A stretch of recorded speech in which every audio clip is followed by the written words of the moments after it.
ออกพรรษามีเวลาเดือนหนึ่งตึงดึงลึงบุญมวนคักมาห่วมหา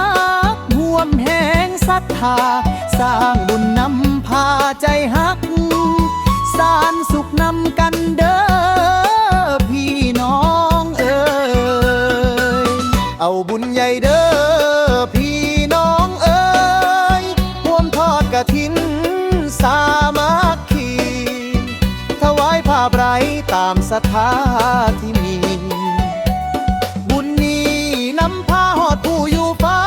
โรงหามน้ำดื่มก็มาบอกขาดสายเลยเสียงกลองก้องดังน้ำโคบวนแห่โปงลางพินแค้นเด้อแม่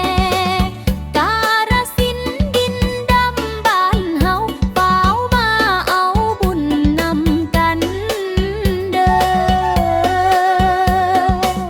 บุญกฐินนี้ปีละครั้งเด้ออย่าพลาดโอกาสทองของเฮาได้ถวายปัจจัยบำรุงพุทธศาสนา